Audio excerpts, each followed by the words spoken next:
광주에서 이틀 연속 코로나19 지역 감염 확진자가 나왔습니다. 방역당국은 거리 두기가 1단계로 완화됐지만 경각심을 유지해야 한다고 강조했습니다. 코로나19 확산세가 주춤하면서 소비 심리가 회복되고 있습니다. 골목 상권은 활기를 찾고 있고 수출도 회복세를 보이고 있습니다.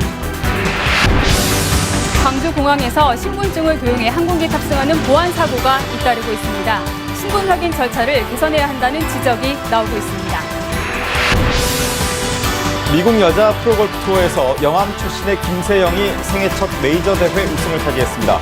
기아 타이거즈의 가을 야구 가능성도 스포츠7에서 살펴봤습니다.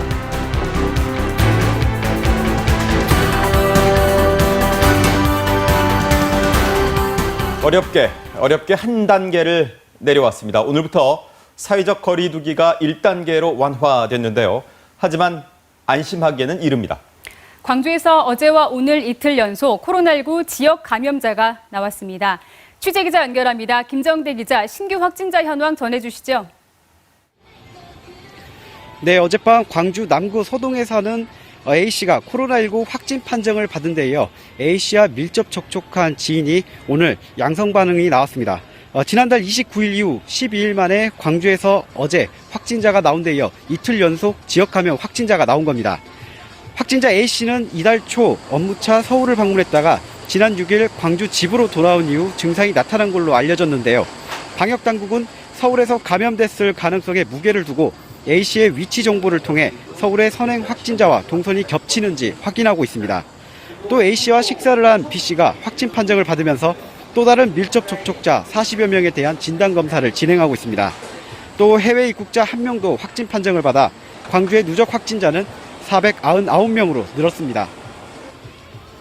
김 기자, 공교롭게 거리 두기를 완화한 오늘 이틀째 지역 감염 확진자가 나와서 우려스럽습니다만 자영업자들 입장에서는 거리 두기 조정이 분명 반가운 소식일 텐데 현장의 분위기는 어떻습니까? 네, 저는 지금 광주 상무지구에 나와 있는데요. 2달 전 유흥업소발 감염 확산에 관련 업종이 집합금지되면서 지역 상권에 큰 타격을 입었던 곳입니다. 한산했던 며칠 전과 비교하면 1단계로 완화된 첫날인 오늘은 조금 더 활기가 있는 모습입니다. 1단계 완화로 종교시설과 PC방, 목욕탕과 사우나, 실내 체육시설, 결혼식장 등 집합 제한시설 28종의 제한이 해제되면서 사실상 방역수칙만 지키면 일상생활이 가능할 걸로 예상되고요. 또 경로당 등 사회복지시설과 어린이집 운영이 재개되고 스포츠 경기는 기존 무관중에서 수용 인원 30%까지 입장이 허용됩니다. 다만 클럽과 룸살롱 등 유흥주점을 비롯해 정부가 지정한 고위험 시설 10종에 대해서는 집합 제한이 유지되고 방역조치 위반에 따른 처벌이 강화됩니다. 마스크 착용이나 출입자 명부 작성 등을 위반할 경우 해당 시설에 대한 집합금지 및 300만 원 이하의 벌금이 부과되고요. 위반 행위로 지역 감염이 확산될 경우 손해배상 청구도 이뤄집니다. 지금까지 광주 상무지구에서 KBS 뉴스 김정대입니다. 광주에서 어제 12일 만에 지역 감염 확진자가 나왔고 오늘로 이틀 연속 확진자가 나오긴 했지만 확산세가 주춤해진 건 분명한 사실입니다. 다행히 소비 심리가 점차 회복되면서 골목 상권도 활기를 되찾고 있습니다. 최정민 기자입니다. 손님들로 북적이는 광주의 한 전통시장입니다. 자, 홍대산 낙지 한번 보고 가시고요. 코로나19 이전만큼 제법 활기가 넘칩니다. 사람 되게 많이 오면 좋더라. 안 팔릴 만큼 기분이라도 좋지, 사람이. 이런 시장 같은 데는 금방금방 사갖고 자기가 사고 싶은 거 사고 집에 그냥 가니까. 손님들이 들면서 이 식당은 빈 테이블을 찾기 어려울 정도입니다. 앞으로도 이렇게 잠깐이니 그냥 손님 많이 찾아줬으면 식당 운영하는데 도움이 많이 될 것 같아요. 1년 내내 매출 부진을 겪었던 백화점도 가을 정기 세일에 올 들어 처음으로 매출이 5에서 6% 오르는 등 반짝 특수를 누렸습니다. 코로나19 확산세가 주춤하면서 소비 심리가 회복됐기 때문입니다. 고객님 또한 마스크 쓰는 등 개인의 방역이 심리적 영향으로 인해서 매출에 큰 도움이 되었다고 판단되고 있습니다. 기업들도 활기를 되찾고 있습니다. 기아차 광주 공장은 자동차 수출이 20% 이상 늘었고 덩달아 금호타이어도 수출 시장이 정상화됐습니다. 이 때문에 광주의 수출액이 2달 연속 5% 이상 증가했고 광공업 생산과 지역 건설 수주액은 최고 60%까지 급증했습니다. 국내 코로나 확진자 수가 정체되어 있다면 4분기에도 아무래도 경제는 심리적인 영향을 많이 받기 때문에 우리 지역 경제도 기대할 수 있을 것이라고 생각이 됩니다. 코로나19로 움츠러들었던 소비 심리가 회복되면서 지역 경기도 서서히 기지개를 켜고 있습니다. KBS 뉴스 최정민입니다. 거리두기가 완화되면서 오늘 아침 학생들도 바쁜 일상을 시작했습니다. 오늘부터 광주와 전남 지역 유치원과 초중고등학교가 다시 전체 등교를 시작했습니다. 박지성 기자입니다. 초등학교 등교길이 모처럼 북적입니다. 지난 6월 이후 넉 달 만에 전교생이 등교하는 첫날입니다. 광주 지역 초등학생의 1학기 평균 등교 일수는 불과 29일. 늦게나마 다시 시작된 등교 수업에 학부모들은 기대가 큽니다. EBS를 본다고 하더라도 지식적인 면만 습득하지 아이들과 어떻게 생활해야 되는지 그다음에 인간관계는 어떻게 맺어야 되는지를 잘 모르기 때문에 그게 가장 안타깝고 힘들었던 점인 것 같아요. 이젠 시키지 않아도 거리를 두고 손을 소독한 뒤 교실로 들어가는 아이들. 6학년은 언제 막힐지 모른다는 생각에 졸업사진 촬영으로 등교길을 시작합니다. 코로나 이후 다시 찾은 학교는 곳곳이 달라졌습니다. 빨리 먹는 학년도 생기고 그만큼 또 늦게 먹는 학년도 생기고 이제 그런 점은 좀 오늘 첫 급식을 그렇게 한꺼번에 하니까 불편하긴 할 것 같습니다. 광주와 전남의 전체 등교 수업은 오는 19일까지 단계적으로 학생 수 800에서 900명 이하 학교로 확대됩니다. 전교생 등교 대상을 300명 안팎의 학교로 제시한 교육부보다 완화된 기준입니다. 기준을 넘는 과대학교도 시간을 쪼개서라도 매일 등교하는 쪽으로 방향을 정했고 초등학교는 저학년이 우선 등교합니다. 2학기에는 동시간대 학교에 나와 있는 학생 수로 기준이 바뀌었기 때문에 시차 등교나 오전 오후로 나눠서 등교했을 때는 전체 학년이 등교할 수 있는 길은 열리게 된 거죠. 다만 학교의 방역 부담이 커졌고 거리두기 완화로 학생들의 외부 접촉이 늘 수밖에 없다는 점은 전원 등교 유지에 가장 큰 변수가 될 것으로 보입니다. KBS 뉴스 박지성입니다. 사회적 거리두기가 완화된 가운데 전국의 코로나19 신규 확진자는 98명으로 집계됐습니다. 서울과 경기 대전에서 산발적인 집단 감염이 이어지고 있습니다. 구경하 기자가 보도합니다. 사회적 거리두기 1단계로 돌아온 첫날인 오늘 국내 코로나19 신규 확진자는 98명으로 집계됐습니다. 국내 발생은 69명, 해외 유입은 29명인데 국내 발생의 경우 지역별로는 서울이 29명으로 가장 많았고 경기 17명, 대전 13명 등입니다. 산발적인 집단 감염이 계속되는 가운데 서울 서대문구 장례식장과 관련해 지난 8일 첫 확진자가 생긴 뒤 10명이 추가 확진됐습니다.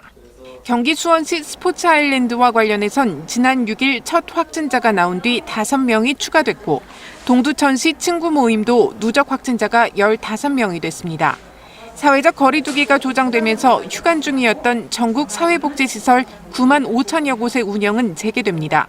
중앙재난안전대책본부는 지방자치단체의 방역대책 점검을 마치는 대로 사회복지시설의 문을 신속하게 열기로 했습니다.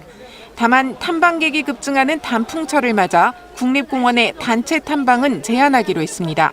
오는 토요일부터 다음 달 15일까지 21개 국립공원 주차장 이용이 통제됩니다.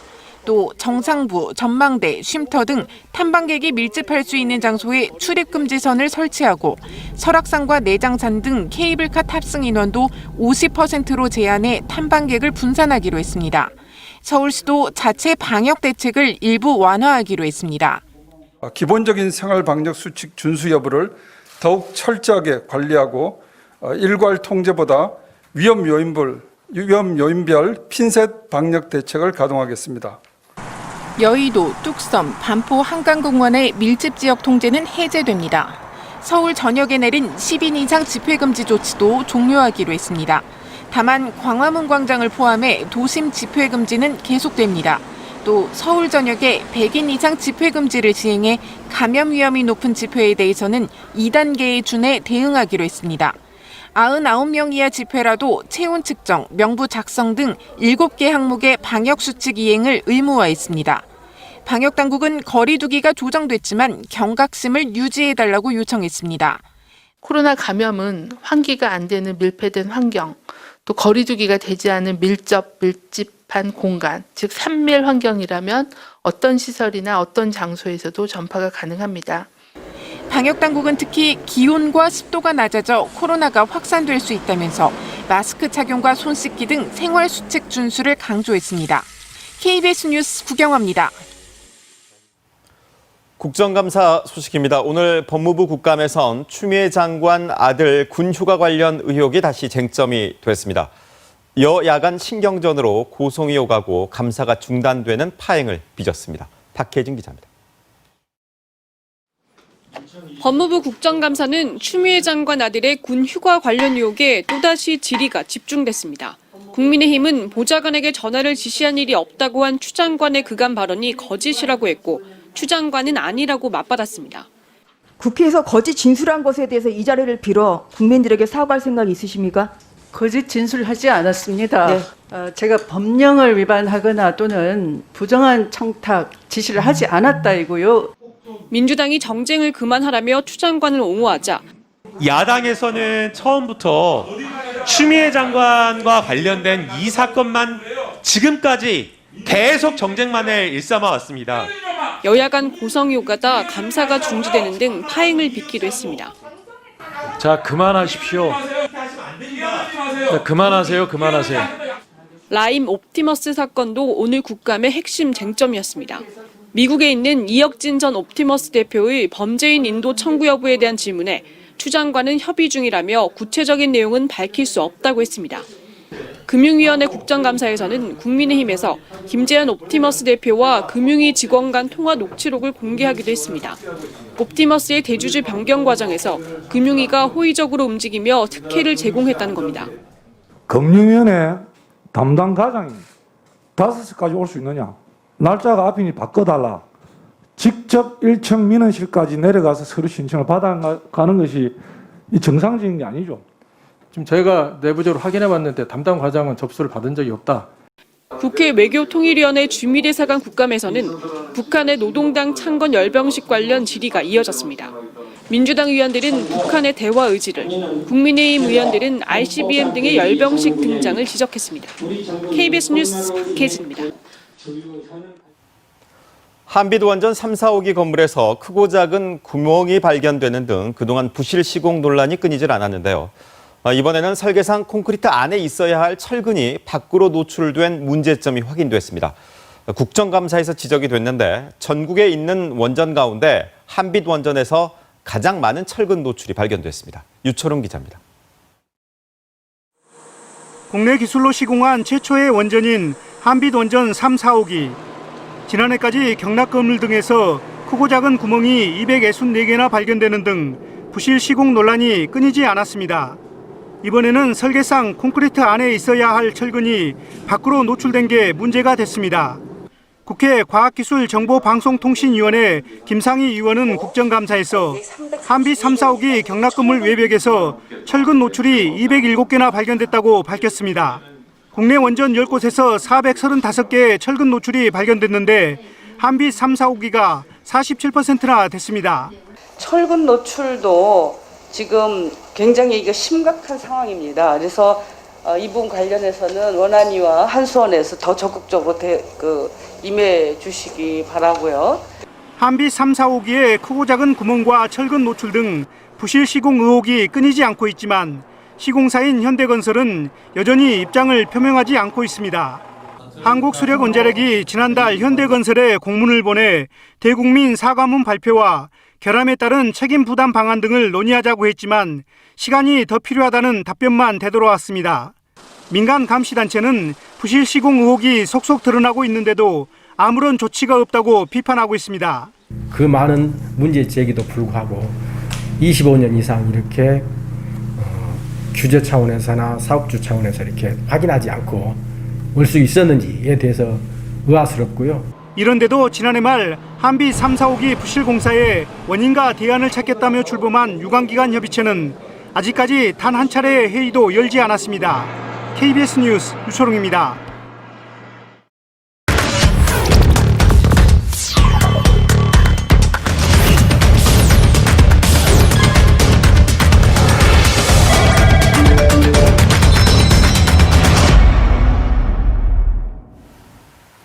광주공항에서 다른 사람의 신분증으로 비행기를 탄 사건이 또 발생했습니다. 이번에는 초등학생인데요. 언니의 신분증으로 광주에서 제주로 가는 항공편에 탑승했습니다. 역시 신분 확인 절차가 허술했습니다. 보도에 손준수 기자입니다. 지난 10일 실종된 지 나흘 만에 제주에서 발견된 초등학생 최 모양. 경찰 조사 결과 최 양은 지난 7일 광주공항에서 제주행 항공편을 이용한 것으로 드러났습니다. 현행법에 따르면 만 13살 이하의 미성년자는 보호자가 없이 혼자 비행기에 탑승할 수 없지만 최 양은 3살인 중학생 언니의 신분증을 이용해 검색대를 통과했습니다. 친언니 신분증, 학생증인가 이거를 가지고 간 것 같아요. 외모가 좀 비슷하다고 그랬답니다. 사진하고 실물하고 좀 곤란한 부분이 있었던 것 같아요. 국제선의 경우 입국장 검사대뿐만 아니라 출입국 심사를 통해 여권과 지문까지 확인하지만 국내선은 항공권을 무인 발급기에서 발급받으면 신분 확인은 한 번만 이루어집니다. 지난 7월에도 20대 여성이 친구의 신분증으로 탑승했다가 뒤늦게 적발됐지만 불과 석 달 만에 또다시 같은 일이 반복된 겁니다. 국내 지방공항들이 대부분 군공항 기능까지 겸하고 있어 공항 보안을 위해 신분 확인 절차에 대한 근본적인 개선이 필요하다는 지적도 나옵니다. 모바일 신분증 및 바이오 정보 활용을 통한 생체 인식 기술을 적극적으로 도입해서 신분 확인 절차를 강화해야 한다고 생각합니다. 허술한 신분 확인 절차로 잇따라 뚫리고 있는 공항 보안. 한국공항공사 측은 강화된 신분 확인 절차가 담긴 항공보안법 개정을 추진할 방침입니다. KBS 뉴스 손준수입니다. 지난주 서울에서 물건을 배송하던 택배 노동자가 과로로 숨졌습니다. 이런 일이 올해로 벌써 8번째입니다. 유족과 동료들은 살인적인 업무 강도였다며 재발 방지를 촉구했습니다. 김혜주 기자가 보도합니다. 20년 경력의 택배기사 김원종 씨가 마지막 가는 길. 아버지가 관을 붙잡고 눈물을 흘립니다.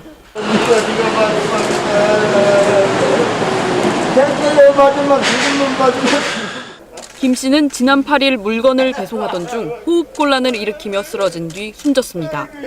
유족들은 평소 지병이 없던 김 씨의 사망 원인이 살인적인 업무 강도 때문이었다고 주장합니다. 오전 6시 반에 출근해 밤 9시가 넘어 퇴근하고 하루 적게는 300개, 많게는 400개 넘는 택배를 배송했다는 겁니다. 아침에 나가는데 아들이 뭐라 하는지 알아요? 아빠 오늘은 어제보다 좀 늦을 거야. 9시 반에 와서 씻고 좀 12시인데 어제보단 더 늦는다 그러면. 김 씨는 폐지를 줍는 아버지와 장애가 있는 동생의 생계를 챙겨왔습니다. 그런데 김 씨의 유족들은 산재보험 혜택을 받을 수 없습니다. 김 씨가 생전 산재보험 적용 제외 신청을 했기 때문인데 이는 사업주의 요구였다는 게 동료들의 증언입니다. 그 산재를 저희가 가입하게 되면 대리점 소장이 50%를 부담하게 돼 있대요. 예, 그 얘기하면서 가입을 했다가 바로 취소를 할 수 있다. 방법까지 다 가르쳐 준 거죠. 그러니까 취소하라는 뜻이죠. 택배 노동자가 숨진 건 올해 들어서만 8번째. 택배 노조는 택배 분류 인력을 추가하겠다던 약속이 지켜지지 않아 또 한 명의 노동자가 숨졌다고 비판했습니다. 서브터미널에 분류 인력으로 2,067명을 투입했다고 발표했는데 실제로 저희가 파악한 바로는 400명이 채 안 되는 인력이 투입됐고 택배 노조는 정부 대책을 촉구하며 이번 주 토요일 택배 배송 중단 등 투쟁에 나서기로 했습니다. KBS 뉴스 김혜주입니다. 지난해 양돈 농가에 피해를 준 아프리카 돼지열병이 꼭 1년 만에 다시 확산하고 있습니다. 강원도 화천에서 잇따라 발생하면서 이동 제한이 확대되고 있습니다. 조유현 기자입니다. 강원도의 한 돼지 농장, 돈사가 텅 비어 있습니다. 여기서 기르던 돼지 1,600마리는 모두 땅에 묻혔습니다. 방역 당국이 아프리카 돼지열병의 확산을 막기 위해 매몰 처리한 것입니다. 이 농장은 원래 다음 달쯤 돼지를 다시 들여오려고 했지만 계획이 다 무산됐습니다. 인근 화천군에서 1년 만에 또 쥐돼지가 아프리카 돼지열병에 걸린 탓입니다. 허탈했죠. 아니 심적으로 막막했습니다. 더 길어질 수 있다는 생각에 마음이 착잡하더라고요. 그동안 전국에서 ASF 때문에 돼지를 도태시킨 농장은 270여 곳, 매몰 처분된 돼지가 44만 마리가 넘습니다. 이 가운데 3분의 2는 올해 돼지를 다시 키울 예정이었습니다. 농장에 따라 수억 원을 들여 방역시설을 보강하기도 했습니다. 하지만 모두 허사가 됐습니다. 4억에서 5억 사이 들었습니다. 실컷 입식 준비하고 있었는데 지금 거의 최악이죠. ASF가 재발한 강원도 화천군은 상황이 더 안 좋습니다. 나흘간 매몰 처리된 돼지가 2,200마리가 넘었습니다. 화천군이 키우는 집돼지 10마리 중 1마리가 묻혔습니다. 화천군의 돼지 농장들에는 48시간 동안 이동 제한 명령이 내려졌고 철원군 일부 농장들도 최대 3주까지 발이 묶일 수 있습니다. 못 움직이면 돼지를 팔 수가 없습니다. 출하 시기를 놓치면 값이 뚝 떨어져 큰 손해를 보게 됩니다.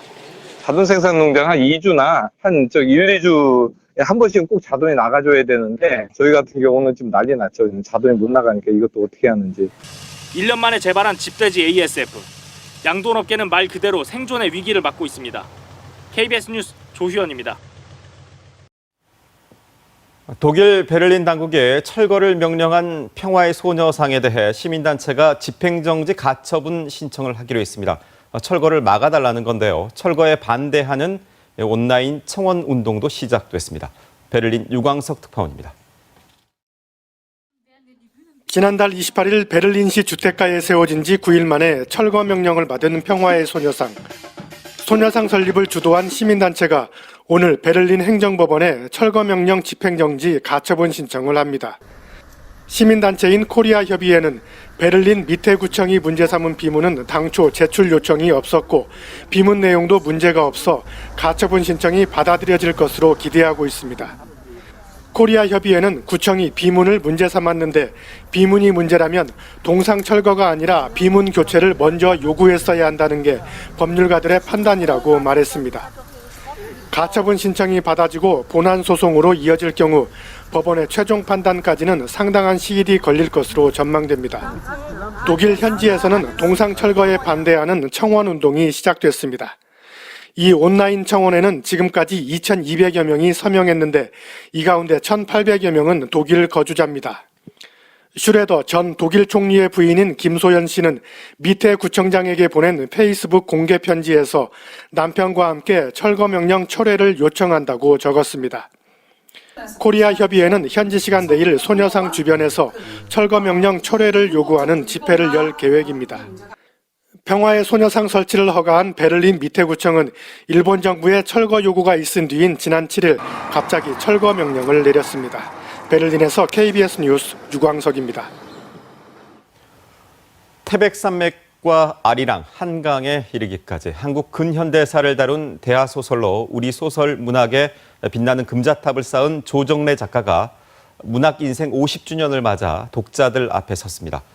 우리 시대의 거장이 들려주는 삶과 문학의 이야기 함께 만나보시죠. 김석 기자입니다. 굽이굽이 끝도 없이 뻗은 한반도의 젖줄 백두대간. 그 산줄기가 끝나는 곳에 터를 이룬 전남 벌교 땅. 해방 이후 휴전까지 격동의 현대사를 그려낸 소설 태백산맥의 무대입니다. 40나이에 시작해 20년 세월에 걸쳐 차례로 완성한 태백산맥과 아리랑 그리고 한강. 20세기 한국 현대사 3부작으로 1550만 부 돌파라는 우리 문학사상 초유의 기록을 썼습니다. 문학인의 외길을 걸어온 지 어느덧 50년. 오직 글쓰기만을 위해 쉼없이 달려온 삶이었습니다. 30대 때부터 소망이 뭐냐고 물으면 글을 쓰다가 책상 위에 엎드려 죽는 것이다 하고 대답했었습니다.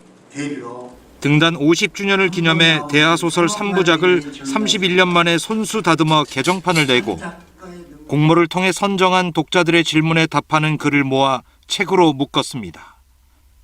작가 조정래의 문학관, 인생관, 역사관과 사회관을 아우르는 주옥 같은 문답들이 담겼습니다. 지금도 원고지와 표현을 고집하는 78의 노장. 50년 문학 인생의 든든한 버팀목이 돼준 건 다른 무엇도 아닌 노력이라고 힘주어 말합니다. 제 재능은 40%, 나머지 모자라는 60%는 노력으로 채워야 되겠다 하고 50년을 살아왔습니다. 한평생을 인간을 위한 문학에 바친 거장은 이제 역사와 사회가 아닌 인간 존재에 초점을 맞춘 새 작품을 준비하고 있습니다. 인간의 본질 존재에 대한 문제를 앞으로 한 3권 정도로 써서 제 소설, 장편 소설의 인생을 마감하려고 합니다. KBS 뉴스 김석입니다.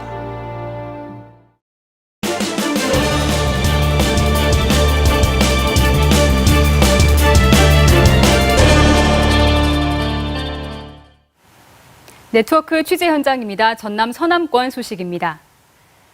박은 앵커, 소금 생산자 단체인 대한염업조합의 이사장 선거가 잡음을 일고 있다고요? 네, 국내 최대 소금 생산자들의 단체인 대한염업조합 이사장 선거가 지난해 2월 치러졌죠. 그런데 이 선거에 대해 대법원이 선거 무효를 최종 판결했습니다. 선거를 다시 치르게 됐는데 계속되는 대한염업조합의 문제와 갈등, 김광진 기자가 취재했습니다. 대한염업조합 이사장 선거가 치러진 것은 지난해 2월. 당시 양모 이사장과 신모 씨가 후보 등록을 했는데 신 후보가 자격 미달로 탈락해 양 이사장이 손쉽게 재선됐습니다. 이에 신 후보는 지난해 선거 무효 소송을 제기했고 지난 5월 광주고등법원과 최근 대법원에서 잇따라 선거 무효 판결을 받았습니다. 염업조합 선거관리위원회가 신 씨의 후보 자격을 박탈하면서 후보자에게 국세 납부 사실을 제대로 파악하지 않고 후보 등록을 거부한 것은 잘못됐다고 판단한 것입니다. 대한염업조합의 이사장을 둘러싼 갈등과 비리 등 논란은 10여 년 전부터 끊이지 않고 있습니다. 지난 2016년에는 제이모 전 이사장이 정부 수매 자격이 없는 업자에게서 소금을 공급받으며 뇌물을 받아 구속됐고 지난 2013년에는 해양수산부 감사에서 염업조합이 정부 보조금을 이용해 적발되기도 했습니다. 또 지난 2005년에는 대불산단에 270억 원을 들여 소금 종합센터를 지었다. 7여 만에 사업 부진으로 70억 원대의 경매로 넘기기도 했습니다. 비리와 부실 경영 등 잡음이 잇따르면서 염업조합에 대한 불신은 극에 달하고 있습니다.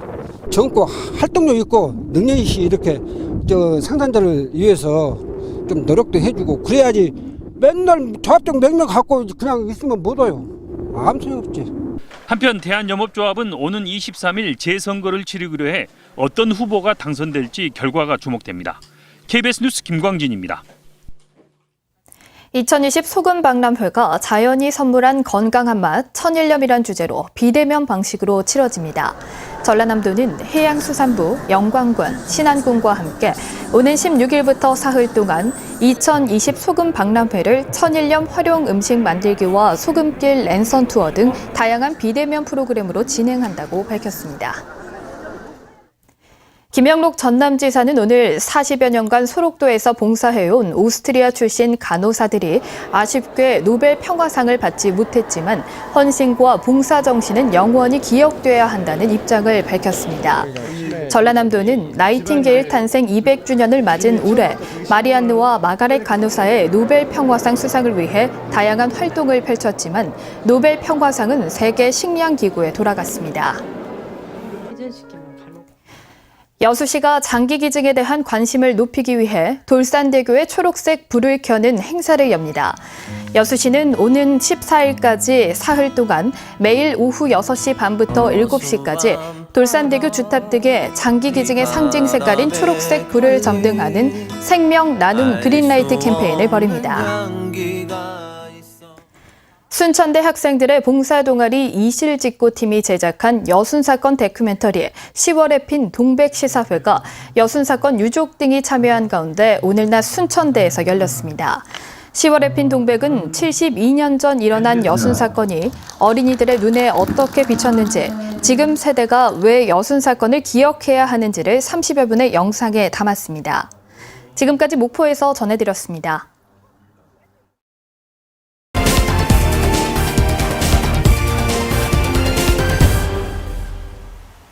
스포츠 세븐입니다. 오늘부터 사회적 거리두기가 1단계로 완화되면서 스포츠 경기도 관중 입장이 가능해졌죠. 미국 여자 프로골프에서는 반가운 소식도 들려왔습니다. 광주일보 김여울 기자와 스포츠 이모저모 알아봅니다.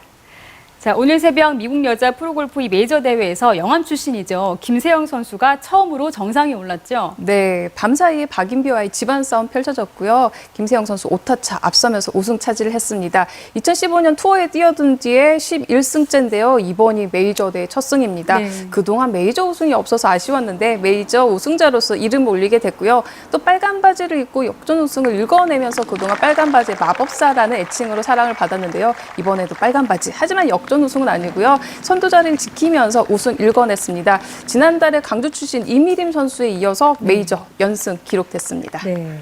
그럼 프로야구 얘기 좀 해볼까요? 저희 기아가 지난주 한화 SK전을 치렀는데 정말 힘겨운 싸움이었습니다. 6위를 유지하고 있기는 한데 5위 두산과 4게임 반차예요. 네, 하위권 최하위 싸움을 하고 있는 하나 SK의 경기였기 때문에 기대감이 크셨을 것 같은데요. 하나와의 경기에서는 12개의 안타를 가지고 2득점에 그치는 빈타의 모습 보이면서 1승 3패, 이때 더블헤더 포함해서 3패가 기록이 됐고 SK의 경기 어제 연장 12회 승부 끝에 루징 시리즈 기록을 하면서 역시 패배가 더 많았습니다. 6위 자리는 유지했지만 두산 4경기 반차로 멀어졌습니다. 네. 자, 기아가 선발진에 대한 고민 속에 좀 변동도 있고 또 불펜도 7연전에 대한 부담이 컸던 한 주였어요. 네, 이민우 선수 4경기 연속 조기 강판되면서 결국 엔트리에서 말소가 됐습니다. 브룩사, 이민우 이 빗자리 김현수, 김기훈 또 남재현 선수도 이런 젊은 선수들이 좀 채워줘야 될 것 같고요. 지난주에 임기영 선수 또 김기훈 선수가 좋은 모습은 좀 보여주긴 했지만 여전히 선발진의 이닝은 고민이었습니다. 말씀하신 대로 7연전이 펼쳐지면서 불펜 부담이 많았는데요. 기아가 불펜의 격차가 큽니다. 그만큼 특정 선수들에 대한 좀 부담이 많은 상황인데 박준표, 이준영 선수 5경기 나왔고요. 여기에 고졸 루키 정희영 선수도 5경기에 투입되면서 좀 우려를 사기도 했습니다. 기아 입장에서 불펜 안정화 올 시즌 계속 좀 고민이었고요. 올 시즌 남은 시즌 또 내년 시즌까지도 고민이 되는 숙제가 될 것 같습니다. 네. 자, 타선도 요즘 김선빈, 최용우 선수를 제외하면 타격감이 살아나지 않고 있는 상황이지 않습니까? 여기에 수비에서도 아쉬운 장면이 많이 연출되고 있어요. 네.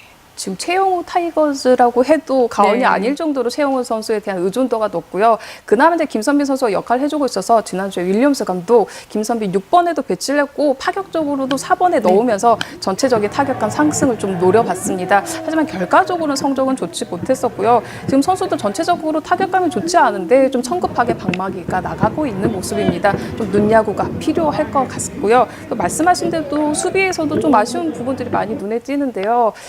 기아가 어제 경기에서도 어떻게 보면 수비에서 승패가 갈렸다 보시면 될 것 같고 전통적으로 넌다운 상황에서의 수비가 좋지 못합니다. 지난주에도 이 부분 실수가 나왔었고 또 콜플레이 그 상황에서도 선수들 실수가 많은데요. 기본부터 좀 생각을 하면서 경기를 해야 될 것 같습니다. 네. 자, 이런 가운데 요즘 야구계가 시끄럽습니다. 키움의 손혁 감독이 한 시즌도 채우지 못하고 전격 사퇴를 하기도 했고 또 롯데 허문회 감독의 작심 발언도 이어지고 있더라고요. 이런 반응들 야구계 한 주 이슈가 됐었죠. 네, 지금 키움 같은 경우는 위기 싸움을 하고 있는 팀이고요. 또 손혁 감독 한 시즌도 채우지 못하고 자진 사퇴를 하면서 그 내부의 갈등이 표면으로 드러난 모습입니다. 또 허문회 감독 같은 경우도 지난주에 좀 웃지 못할 해프닝이 있었는데요. 방출 선수 명단을 언론을 통해서 확인하는 등 그 이후에 이제 작심 발언이 이어지고 있습니다. 그만큼 지난주 갈등이 화제가 됐었는데 지금 현장과 프런트는 각자 독립적인 역할 책임이 있는데 하지만 한 배를 타 또 승리라는 목표를 위해서 함께 가야 되는 그런 구조인데요. 그런 부분에서 지난주에는 팬들 또 선수들 야구 관계자들에게 좀 아쉬웠던 갈등 장면들이었던 것 같습니다. 네. 자, 마지막으로 이제 사회적 거리두기가 1단계로 완화되면서 관중 입장이 가능해졌죠. 자, 기아 남은 홈 경기 일정 정리하고 갈까요? 네, 홈 경기 일정 일단 원정 6연전을 다녀오면서 다음 주부터 팬들 입장하실 수가 있습니다. 잔여 경기 일정 21일 NC와의 경기를 시작으로 8경기 홈에서 진행이 되고요. 지금 강주 같은 경우 상주전 한 경기가 남았습니다. 25일 경기인데 아직 상주에게는 올 시즌 승점이 없습니다. 박진석 감독도 파이널 A 들어가면서 가장 상주전 욕심을 냈는데 이 마지막 홈 경기에서 팬들의 응원을 받으면서 전용구장 첫 승을 이뤄낼 수 있을지 관심이 쏠립니다. 네, 자 여기까지 정리하죠. 고맙습니다. 감사합니다.